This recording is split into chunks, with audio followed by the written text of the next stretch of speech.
go on to mute. Who should I pick to do the mute? I'll tell you who's up on the screen already. Adrienne. Adrienne, would you like to go 1, 2, 3 mute? Go 1, 2, 3 mute. 1, 2, 3 mute. And that is it. And then we all listen to the silence. Isn't that lovely? That's grand. So, welcome to the show. It's Sunday, it's 2:30, and I hope I have a lovely show for you. I've been through all the material and I personally love it. Very different. I've got some very different stuff here. So, what I like to do at this time is to give you some rules and regulations. Mobile phones off. I hope you've all got your mobile phones off. I hope you've got your landline. Pull the plug out of the wall for the landline, because that's going to disturb you. If you've got an Alexa, pull out the electric plug on Alexa. So that's my one. I say Alexa, and I've got about 6 Alexas in the house, and they all go off. Ask me what I want them to do. It's a good idea to examine where the easiest exit is. We never think of that. John is okay. He's got a window right behind him. And Carol, I can see your window as well. That's lovely. So it's a good idea to know, because I have a dear friend, and he was caught very badly. And he told me, and he warned me, and he said, always, no matter where you go, hotel or anywhere you go, have a quick look to make sure you know where the nearest exit is, because you never know. Check where your fire extinguishers are. Have you got fire extinguishers? I've got 6. I've got 6 fire extinguishers. They're all over the place. And I do a drill with all the family, and I say, okay, there's a fire now. Where's the fire exit? And where's the fire extinguisher? It's a blooming good idea. Mute at all times, and if you want to speak, just put your hand up like that. I've got the screen over there. I can see you all over there. And put your hand up, and I'll let you speak immediately. To clap, we do that. You know that. You know that. So have a great meeting. What are we getting up to this month? We have the usual what I got up to. What I got up to. And we had a great week, didn't we, Janet? Thursday night was special, and I'll get on to that, and I'll tell you all about that in a minute. Then we have a great sat-nav, which I haven't played that often at all, and that's All the Grandchildren. And Con and I wrote this song, and we wrote it in about an hour in the studio. Con came into me with an idea, and we just got it through in an hour. The Old Video Diaries, this is July 2018. There's lovely stuff of Con there. And then we get on to a new idea I've got. I've just joined a Toastmasters club in Kiev, in Ukraine, believe it or not. Believe it or not. And I did this special thing for them the other night, and it really went well, so I'm going to do it for you. And then we got a lovely song called The Small Towns of Ireland, which I wrote with another guy. Then we have the birthdays, and then we have Con's tribute to Audrey Hepburn, which is quite special, and I don't think you've seen that before. And then we're going to say goodbye with the new one, which is You Come to Me, the latest one that I've done. So, what did I get up to? Janet and I are very keen Toastmasters, and we go to clubs all over the world. Janet Vucek, she's speaking to us from Thunder Bay in Canada, believe it or not.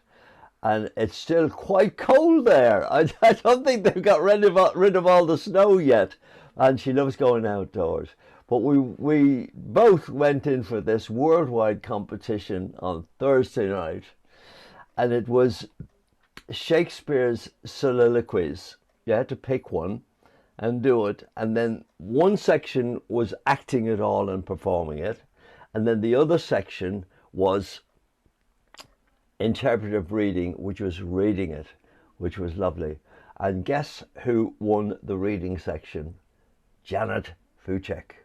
And guess who won the acting section in the whole world? Me! Unbelievable. So what I've done is I recorded it, ladies and gentlemen. I recorded it, And I want to show you this, and honestly, you are going to be quite amazed at what I got up to. So here we go. Enjoy this. This is me making a fool of myself in all my glory. Toastmaster Dec Kluski with his soliloquy from As You Like It, All the World's a Stage. Take it away, Dec.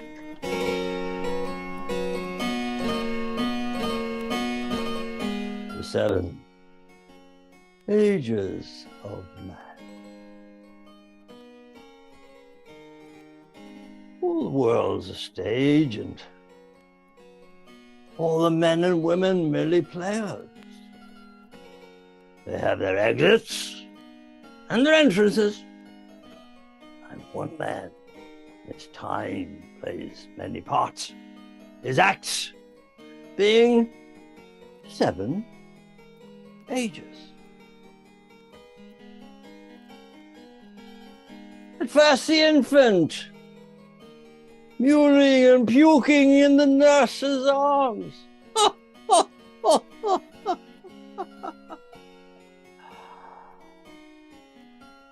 Then the whining schoolboy with his satchel and shining morning face, creeping like a snail unwillingly to school. Then the lover. The lover, sighing like furnace, with a wilful ballad made to his mistress's eyebrow. Then a soldier, full of strange oaths, bearded like the pard, jealous in honor, sudden and quick in quarrel, seeking the bubble reputation even in the cannon's mouth. Then justice, justice, in fair round belly, with good capon lined, with eyes severe and beard of formal cut, full of wise saws and modern instances. And so he plays his part. The 6th age shifts into the lean and slippered pantaloon, with spectacles on nose.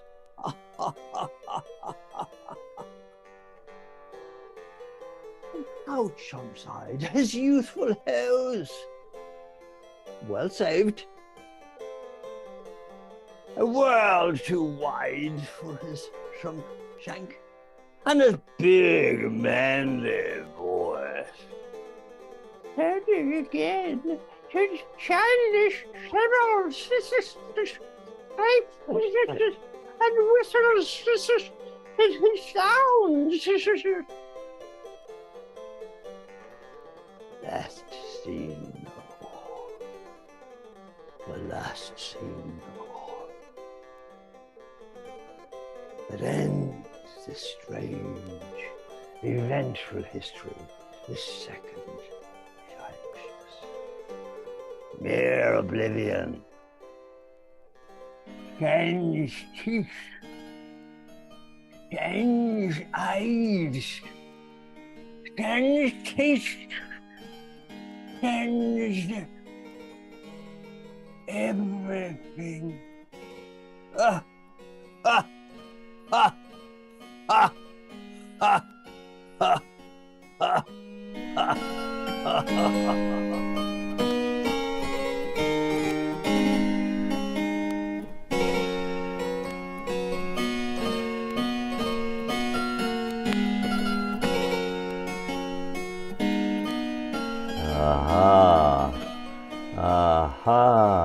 Did you enjoy that?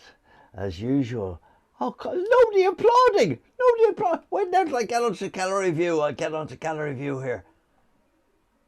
Look at that. Janet, will you look at that applause? And Janet. Well done, Dec. Well done. I'm going to play your one next month. So you're not going to get away with it. You're going to be played next I month. would be able to. Is that okay if I play that next month? Sure, no problem. Oh, that's lovely. Janet's was tremendous. But did anybody do Shakespeare at school? Anybody do Shakespeare at school? Hands up. Linda, tell us about your Shakespeare at school. Okay, can you hear me? Oh gosh, yeah. Yes, good. Well, one of my favourite soliloquies is "Wherefore Rejoice" from Julius Caesar. Oh. You know it? No, but I just sent to Janet because we're always looking for good ones for the next, because we're going to make it an annual do, and you might like to go in for it next year, Janet or Linda. That'd be a good idea. So Janet, would you make note of that? Tell us again what it was. Yes, I will. Wherefore Rejoice. Wherefore Rejoice. Julius Caesar. Yeah. And it's Flavius that speaks it. Wherefore rejoice, what conquest brings he home? What tributaries follow him to Rome? To grace him captive bonds his chariot wheels, etc., etc. That's just a starter deck, you know. I can tell you, Linda, that that As You Like It one, I was in trouble every day going to school because I could never remember it. I got the worst memory for it. I think I talked myself out of stuff. And honestly, in those days, Chris will know this, the Christian Brothers in Ireland were renowned for their cruelty. And they used to hit us with a piece of leather, purpose-built for the job, on the hands. And we used to have to hold out our hands like that.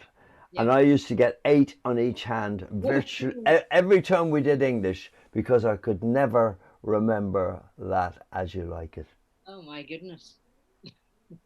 Do you think those Christian Brothers were cruel, Linda? I think they were vicious. Really. Mark you, I think we all got the strap at school. The strap, yeah, but you had to go. You had to go to the headmaster's study and do all that stuff, didn't you? But with these guys, no. The teachers gave us the strap just arbitrarily. Yeah. Yeah. Good Lord, there we are. Well, that's lovely. The next thing I've got for you, the video diaries are very popular. And this one is a lovely look back at 2018.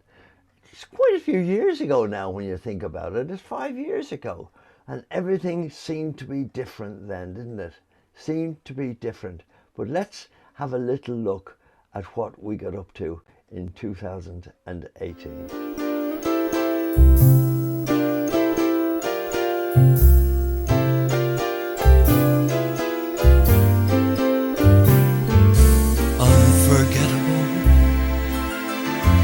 That's what you are. Now we're going off to a little gentle exercise at the gym. This should be very interesting. I'm not a gym person, but I'm going to have a little go at this.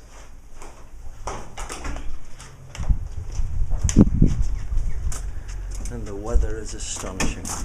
Astonishing.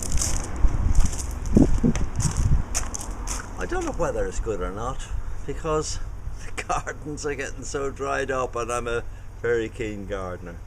But well, the garden's looking very dry, extremely dry.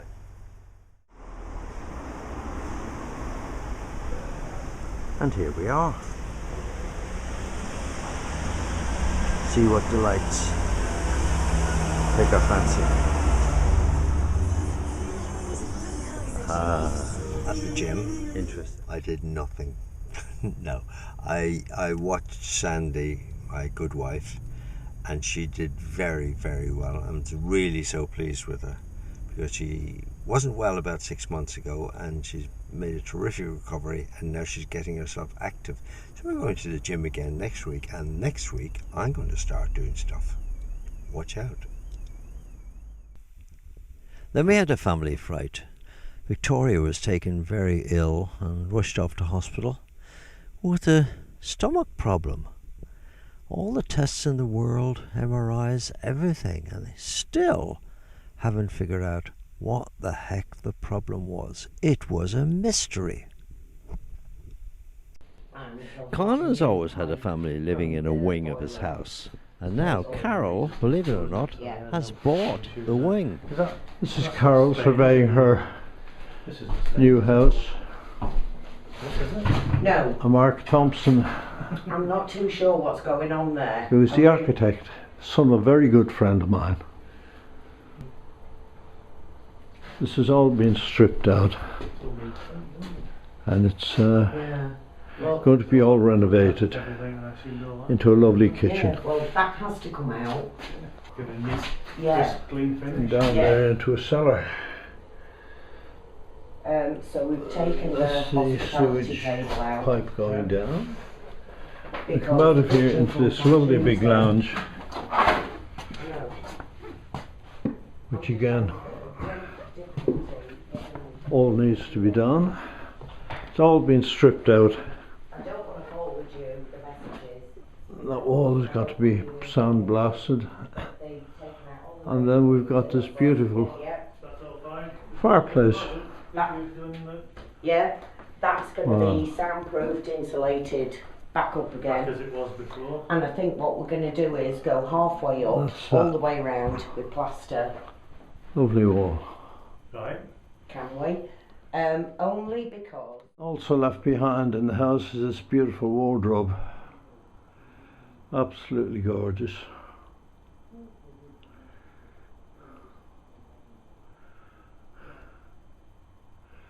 Wow.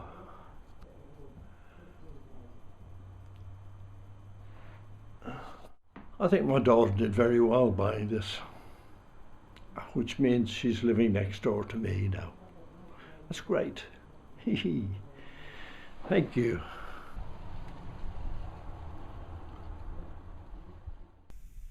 Then on to my culinary skills. Look at that black and white pudding, all from Ireland, and creamed potatoes.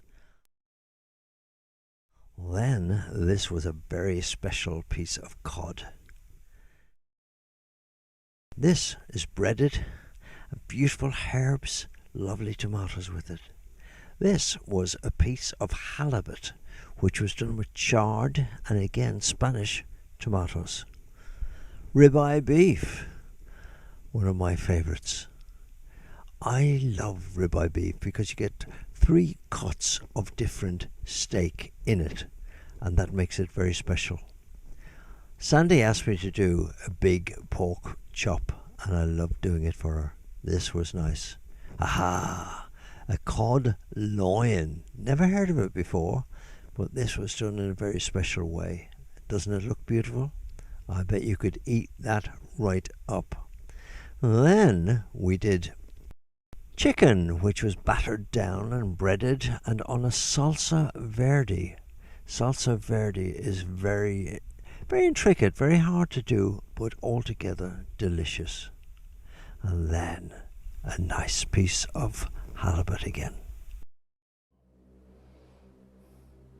Now, is everybody feeling nice and hungry after seeing that? Linda, are you nice and hungry? Yes. Chris, I'm looking at you. Con's house actually featured in that soliloquy thing I did. That was Con's house at the start. An incredible house, but you know all about Con's house and the houses in Yorkshire around there. Con's house was built, you know this, don't you, Chris? 1462. Yeah. And for Marjorie living over in America and Janet living up in Canada, you've no conception of a house built in 1462. Chris, tell us about some of the houses in Yorkshire. Well, there are a lot of old properties in Yorkshire, but probably the house New Hall that Con lived in is one of the oldest. People must have been a lot smaller in those days, because every time I went to New Hall and just walked through the kitchen door, I had to duck all the time. I mean, I'm 6'2", and I don't think the ceilings were above 6 foot, so I was banging my head if I wasn't careful. But, and Chris, the funny thing is that Con's kids were all giants, weren't they? Except Carol. They were. And they had terrible. They were all your height and taller. I think one of them was 6'5". Yeah. And I often thought that one of the reasons in latter years Con was stupid was because of the way he had to walk in the house. Because if you didn't duck and stoop, you'd knock your head. Yeah. But a fabulous property in a lovely location. And yeah, I'm delighted that obviously Carol's taking the whole lot on now. Yeah. And making a success of it. Yeah, it's terrific, yeah. I'm going to do something different now, and I just hope you'll enjoy this. We're going to have it's a pub quiz, but there's a little bit of a twist to it.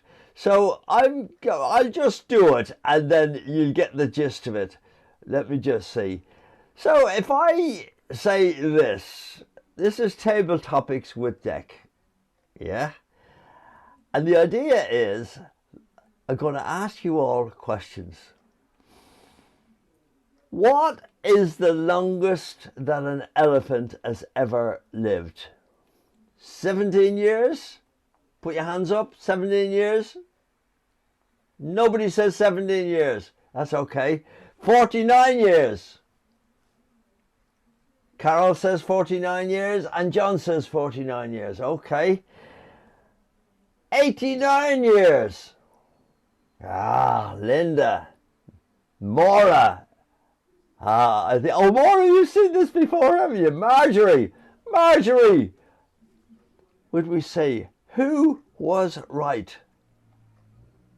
89 years. Marjorie, tell us about an instance that you saw an elephant or were involved with it, or you may have even known the 89-year-old elephant just for a minute or so. Just tell us. I really did have a wonderful experience. This was in 2001, right before the attack on our buildings in New York. I joined a mission. This was a short-term missionary, and we went to India. And after, we were only there a week, took a week to travel. And on the way back, we stopped at this famous park in India, and we went on an elephant ride. And these elephants had great big, looked like a table on their backs, and a guy riding shotgun in the front, guy riding shotgun in the back, and three of us there were six of us all together, were sitting on the sides. And we went through the park, and they're very gentle. And when we got back, I went up to it, and like a dog, I was just petting it, and it lifted its trunk, and I put my face in the bow of the trunk and had my picture taken. And I just love elephants. They're beautiful pachyderms. That's lovely. Thank you very much, Marjorie. But listen. Now, which city has the most skyscrapers? Have a think. Anybody who thinks New York has got the most skyscrapers, put your hand up. Nobody. Dubai. Marjorie thinks that, Lynn thinks that, and Margaret thinks that, and Chris thinks that. Hong Kong. Linda, Maura, John, Maura.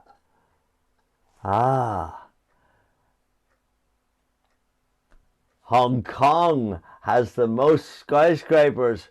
Maura, tell us something about skyscrapers. You may have even seen the ones in Hong Kong. On you go, just for about a minute. Go on. Thank you very much for your question. I love it. Now, I would like to share with you the experience that I have. My brother and my sister went to Hong Kong, and they told me, oh my God, it's amazing. Oh, this is skyscraper. You must come here. And they showed me the picture, and it's quite similar to your picture. And I love it, because I like to climb by the stairs to the top and to see, but my mother is afraid to the heights. So I say, I want to go to Hong Kong to see the beauty, the highest, and to see the beautiful view, because I feel like a little angel, like when you go on the top, it's like the top of the mountain. And I think that when you ask this question, I remind well, it reminds me my sister, my brother, and it is in my bucket list. Hong Kong, yeah, Hong Kong. That's wonderful. Thank you very much. Thank you very much. Now, let's see what we can get up to now. I think we should get on with another song. Con came into my studio and he said to me, I've got this song that I've written. And all he had was a title, ladies and gentlemen. All he had was a title. And he said, Tom Tom. And I said, Tom Tom? Nobody would know the word Tom Tom in a few years' time. Why don't you call it Sat Nav? And that's what we did. We did a song. I wrote it in about an hour. Now, Con was famous for that. He would say he wrote the song. All he did was give me a title, and away we go and we do it. But listen, have a look at this. You will really enjoy.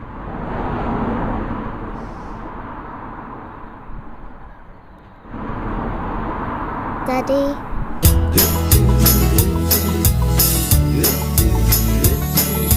Are we there yet, Daddy? Daddy, are we there yet?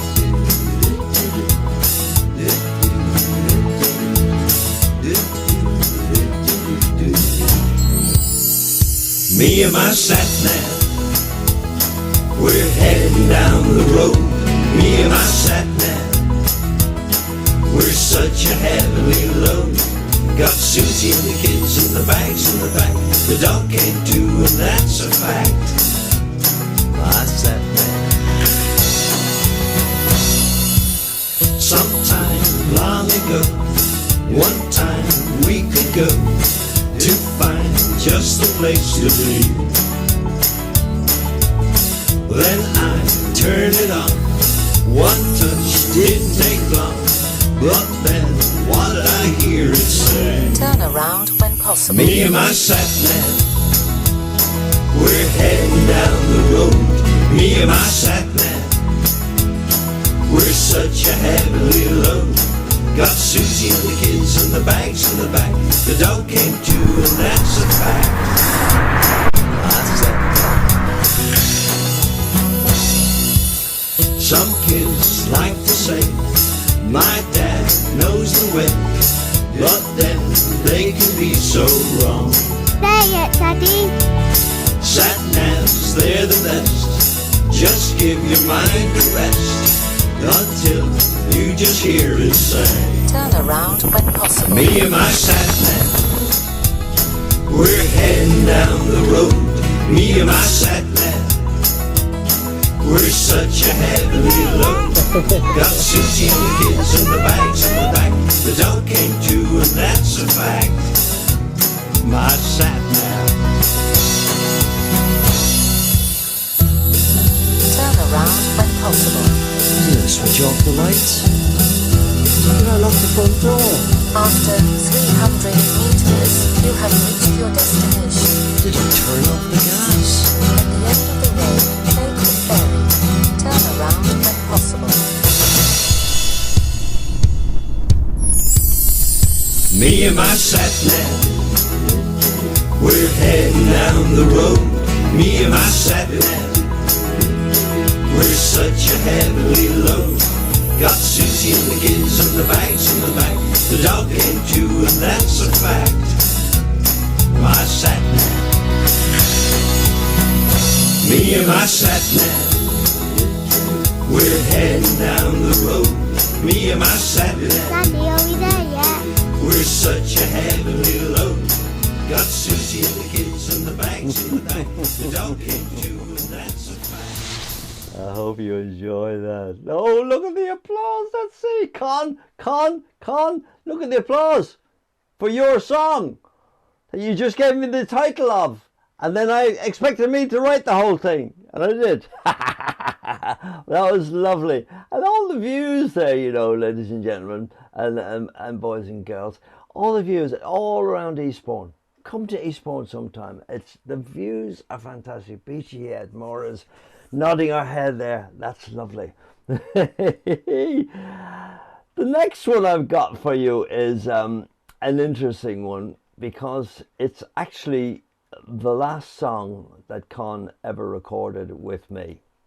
And he sadly said to me, he rang me up, he was supposed to be recording it, and he said to me, "Oh, Dec, I can't do it. I'm coughing too much." And he said, "Would you do it?" I said, "No problem, Con, no problem at all. I do anything for my brother, you know that." And anyway, you can just about hear him in the background. The stuff he sent me was dreadful, but I managed to get some of it, and I put him into the choruses. So have a look at this. I think you'll enjoy it. It's a lovely song.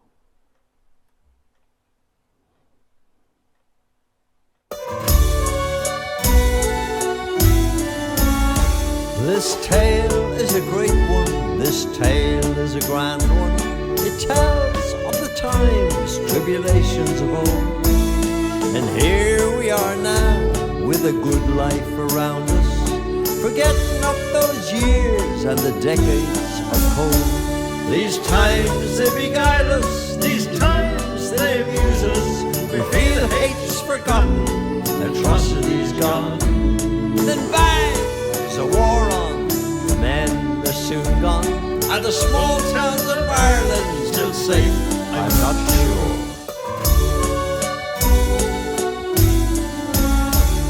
The small towns of Ireland by bards are neglected.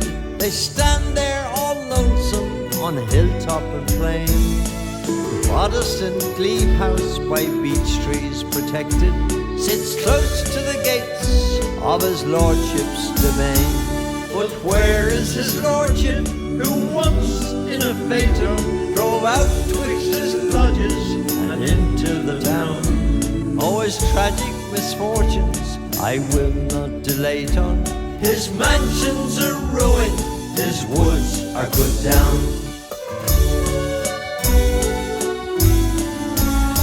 His impoverished descendant is dwelling in Ealing. His daughters must type for their bread and their bowl. O'er the graves of his forebears the nettle is stealing, and few will remember the sad Irish lord. Yet still stands the mall where his agent resided, the doctor, attorney, and such class of men.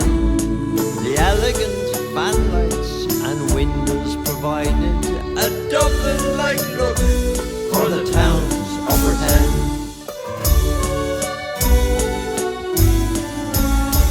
'Twas bravely they stood by the Protestant steeple, as over the town rose their roof trees afar. Let us slowly descend to the part where the people do mingle their ass carts by Finnegan's bar.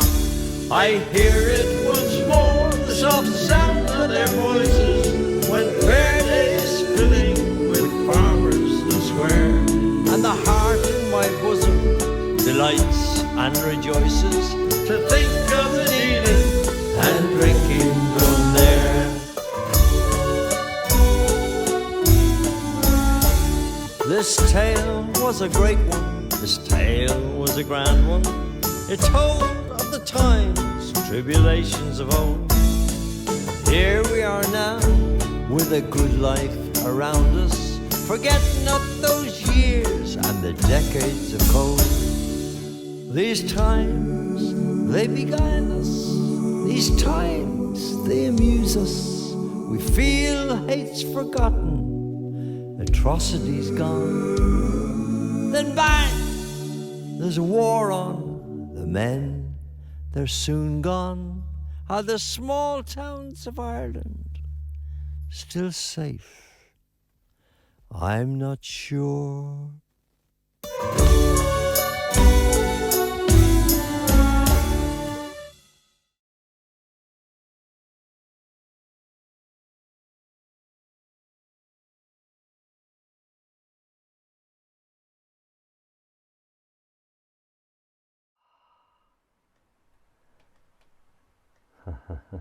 Give him a round of applause. Con, even though you're only a little bit on there, you're getting a good round of applause. Let me see. Look at that. A good round of applause, Con. You did well. You did well. So now, Lynn, let's get on to Lynn. Have we got any birthdays, Lynn? Yes, first of all, my mother would have been 87 today, so she's just a few months younger than Con. And I do have a bit of a funny story to tell about that day, if I may. So, my great-grandfather used to run the fire station at Dartford, and they called the main fire engine Mother. And my mother was born at Dawn. She was given that name as a middle name. And a phone call went through to the fire station saying, the baby's been born, Mother's doing well. So the man taking the call, he's half asleep because it is dawn, it's about 4 o'clock in the morning. And he sort of misunderstood the whole message and said to his colleagues, there's been a fire, send Mother out and all the other fire engine. And all the fire engines went out and they went round and round Dartford with all the bells clanging, and there wasn't a fire, it was a baby was born. And they woke up everyone in the town, and it was written about in the papers the next week. So that's my mother. But That's a lovely story, Lynn. And any other birthdays at all, please? yes, we've got someone here, Margaret Taylor. Margaret, yes. Birthday will be on the 24th of July. Yeah. Anybody else? Nobody else. But you'll have to have a pen and paper next month because there'll be loads of birthdays in August. Really? So, we've got a happy birthday. Happy birthday to Mother and Margaret. Happy birthday to Mother and Margaret. Happy birthday to Mother and Margaret. Happy birthday to you and many more. And now, where's Margaret? Where's Margaret? Where's Margaret? There's Margaret. There we are. Now, Margaret, it's going to be up to you to blow. Now, you know what you have to do. You have to go 1, 2, 3, and then blow. Okay? So, here we go. Go on, go on. 1, 2, 3.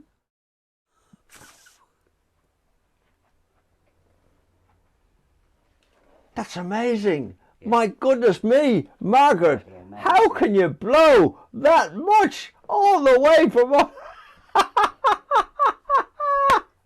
That was brilliant, brilliant, Margaret. And we enjoyed that. And thank you very much, Lynn, for that. That was very kind of you to do. Go on, Lynn. Go on, Margaret. It's the sea winds round the coast. Yes.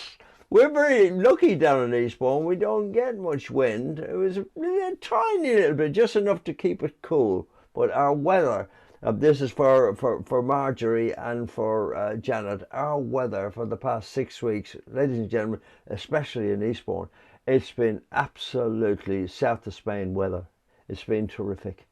So, the next thing I got for you is a very interesting piece that Con wanted to do this on his own.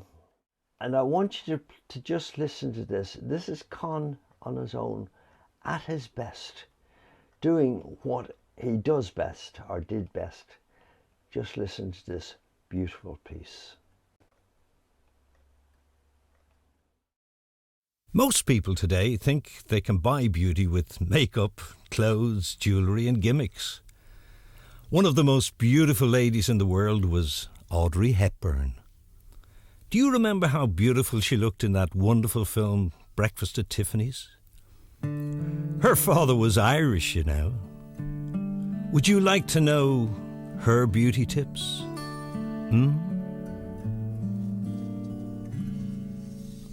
For attractive lips, speak only kind words. For lovely eyes, look for the good in people. For a slim figure, share your food with the hungry. For beautiful hair, let a child run his or her fingers through it once a day. For poise, walk with the knowledge you'll never walk alone. People, more than things, have to be restored, renewed, revived, reclaimed and redeemed. Never throw out anybody. remember, if you ever need a helping hand, you'll find one at the end of your arm. And as you grow older, you will discover that you have two hands. One for helping yourself, the other for helping others. The beauty of a woman is not in the clothes she wears, the figure that she carries, or the way she combs her hair. The beauty of a woman must be seen from within her eyes, because that is the doorway to her heart, the place where love resides. The beauty of a woman is not in a facial mole, but true beauty in a woman is reflected in her soul.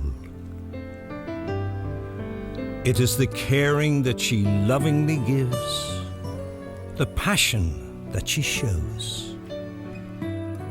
And the beauty of a woman with passing years only grows.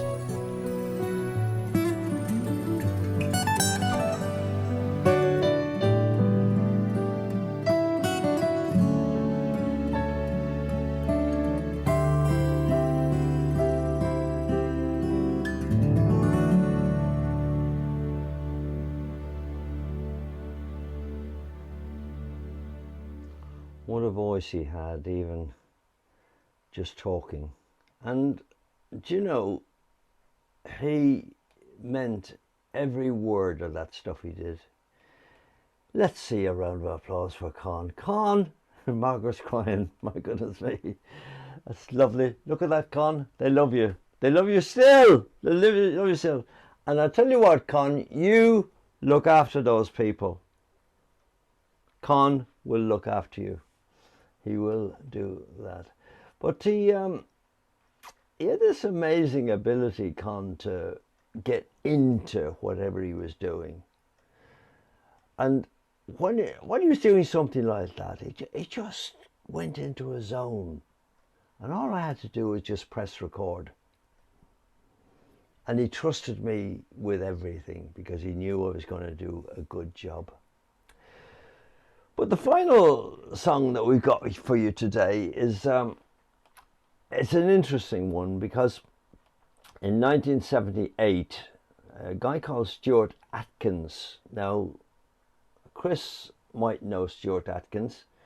I think Lynn will remember Stuart Atkins. He was a musical director that toured with us all over the world. And he brought to me a girl. He brought me a tape of this girl. He said, you got to listen to this. And I listened to it. And honestly, I'd never heard anything like it in my born days. It was sensational because the girl knew all about, she used an old-fashioned tape machine. And it was a 4-track machine. You might know what that means. It means that she could record her own voice, and then she could record on top of that again, and on top of that again, and on top of that again. Which is what I do nowadays and have done for donkey's years who are bachelors, because I did all the harmonies. Everything you hear harmony-wise is just me. And there could be 30 tracks, 60 tracks. I've done 100 tracks of vocals.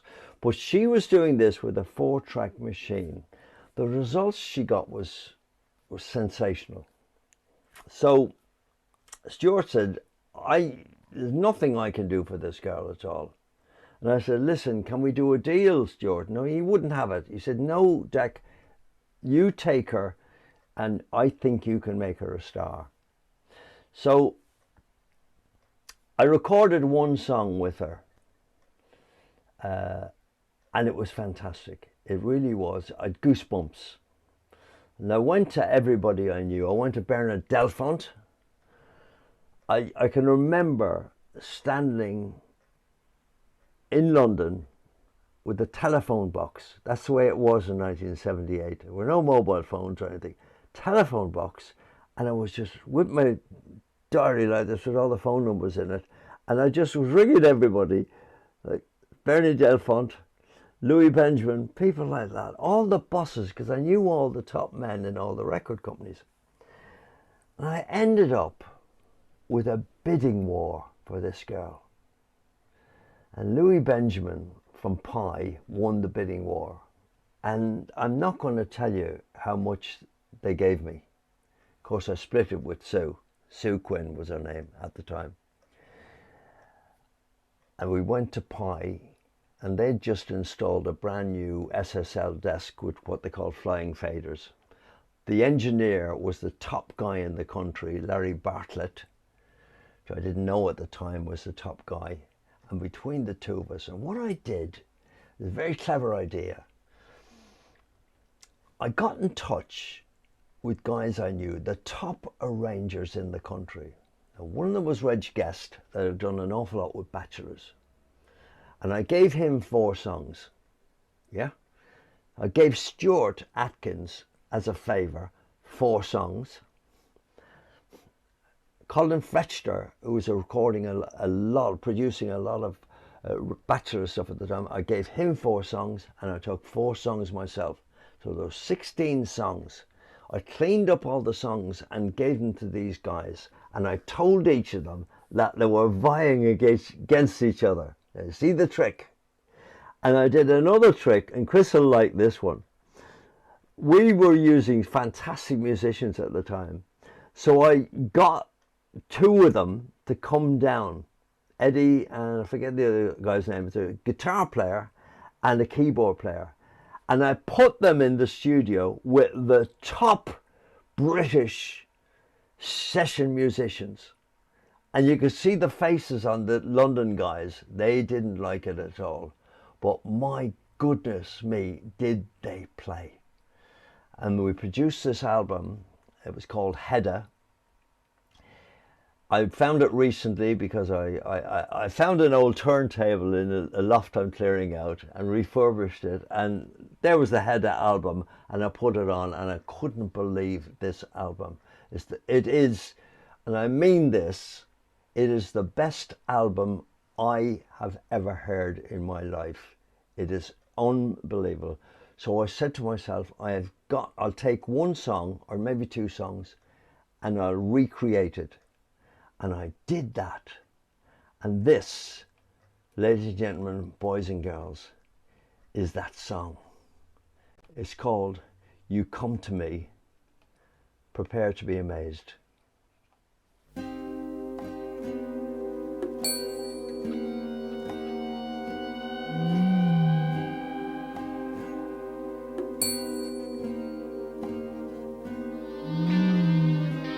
I'm gonna need some understanding. I'm gonna need some careful handling in times of stormy weather when nothing seems to fit. You come to me, you come to me. I've had my share of good intentions. I've weighed up the pros and cons and given each a mention. At times when I've been mistaken and held my head in shame. You come to me, you come to me in days young and beautiful ways, and pick me up and make me feel alive.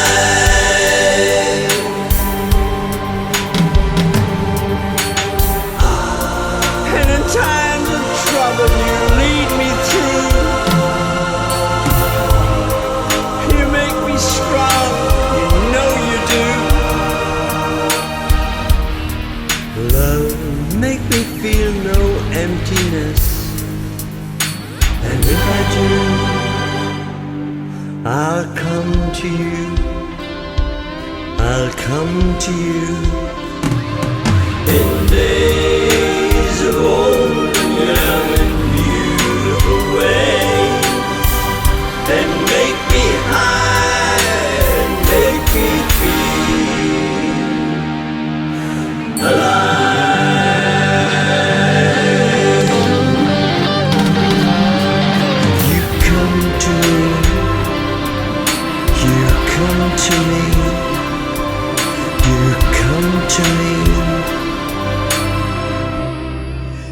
You come to me.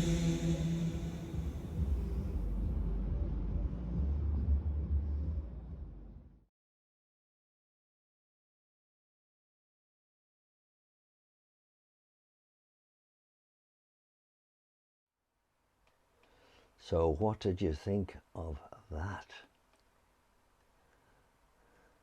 That went well. That went well. I really enjoyed doing that song. And I think I'll do another one. I've got an idea for another one from the album. But unfortunately, things like that happen. Unfortunately, when the album was finished and Pi Records were going bananas about it, Pi went bankrupt. So it was never promoted. But Sue has had a huge successful career. She's turned out exactly like me.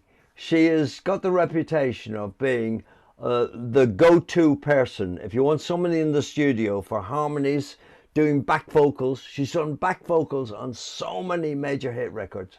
So there we are. So that's me. So I'm going to tell you, the next one is going to be on August the 6th. Put it in your diary in 4 weeks' time. All the mics are going to be open in a minute for sharing. I will do the replay as soon as I can, and I'll get it probably tomorrow or maybe Tuesday. You know the way it goes. But I want to thank you all, ladies and gentlemen, for being here today. Thank you for listening to this idiot Irishman. I say that laughingly, but you know what I mean. I'm very honoured that you come here, and I know that most people watch the replay now. So ladies and gentlemen, thank you so much for today. I've really enjoyed myself, and keep well, and I'll see you very soon. 6th of August. See you then. Yeah.